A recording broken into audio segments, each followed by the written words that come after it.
มาบัดนี้ตกถึงยามฤดูแล้งสะแบงบ้านทั้งบ้านพี่ก่อไฟสีลมพัดตองเสียงกองสนั่นหู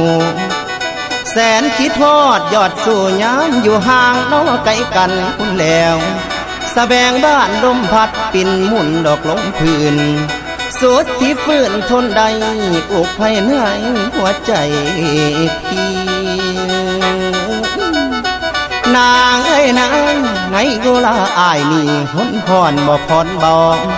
ข้านิ่งน้ำนองเจ้าเรื่องเก่านอกข้างหลังคุณแล้วมันยังฝังในใจเสียจ้องจำเด้อจิตอายคำที่สายเคยเว้าไว้น้ำสาวเบิดทุกสิ่งคำ